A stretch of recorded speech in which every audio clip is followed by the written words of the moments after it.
few closing remarks. I had no idea what this meeting was going to be like following the resumption of campaigning. What I did know is that the tone of these speakers has remained constant throughout the series of 3 meetings. Constantly positive about putting a message forward that we will be better outside the European Union. And perhaps this is a message that politicians nationwide and the press on both sides could learn something from the people of Windsor. I believe our campaign is a campaign that's been driven by love. Love of our country.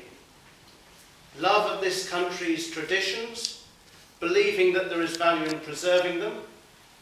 Love that as they evolve, they continue to be of great relevance and support to the people of this nation.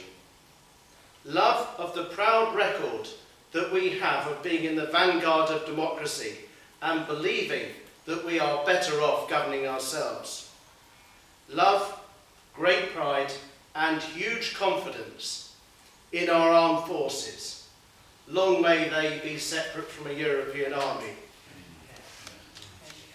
Love of our nation's proud history of social reform, an early end to slavery, an early introduction of the National Health Service, an early introduction of social support, pensions for all. A love for the culture that we've given to the world, and a love for the generous nature of our people.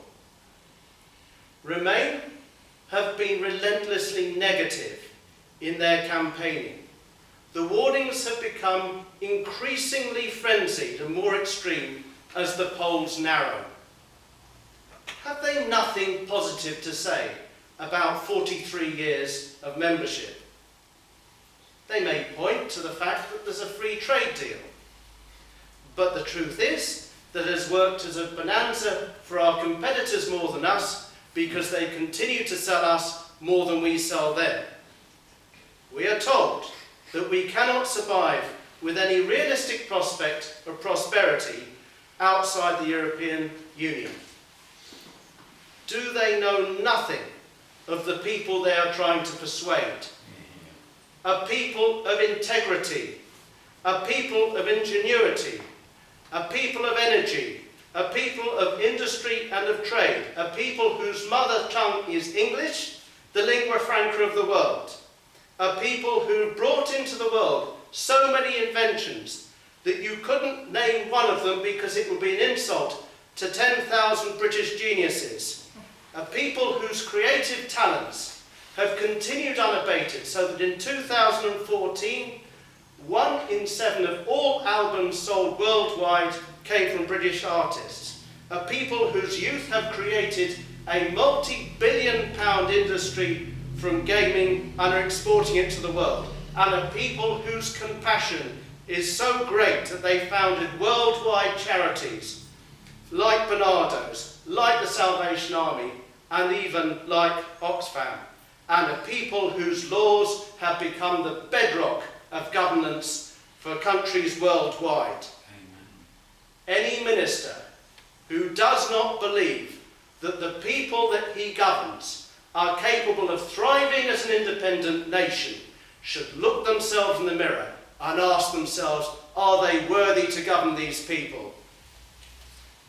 There has been a lot of negative campaigning on both sides, but we campaign for the restoration of democracy, an end to laws being passed by European commissioners just to be rubber-stamped by the House of Commons. Harriet Harman was recently shown a picture of 5 men, 5 presidents of Europe, and asked could she name them.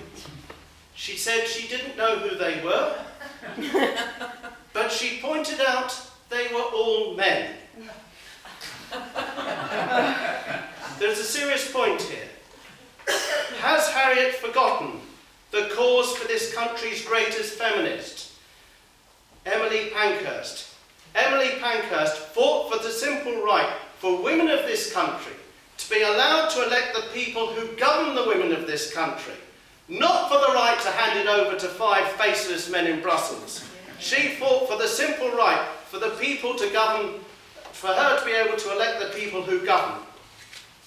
50 years ago, the Chartists broke the stranglehold of rotten boroughs and of gerrymandering and fought for all men to have the vote to elect the people who govern them. And as we meet here, we are no more than 3 miles from where the seed of democracy was planted, the Magna Carta 800 years ago, and it is a centre of pilgrimage for those who love democracy worldwide. The choice is before the British people. If we remain, we will be choosing to have even more laws passed and imposed upon us from people we can neither elect nor sack. But if we vote leave, we can seize back democracy for the daughters and sons of those who fought so hard to gain it in the first place. There has rightly been much talk over the weekend about the importance for security for members of Parliament as they go about their constituency business.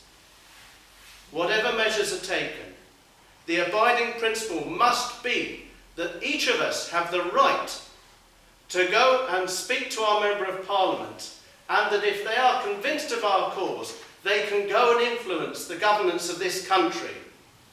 For this to happen, sovereignty must be restored in Westminster on Thursday. If we vote leave, we can make it happen.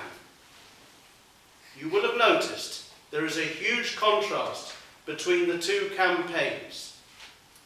Remain has been characterised by a top-down, centralised, mail-shot approach. Leave has been a popular movement, characterised by thousands of unpaid volunteers, leafleting, putting up posters, posting online, knocking on doors, manning stalls at shopping precincts, writing letters to newspapers, phoning up the radio, and talking to people face to face.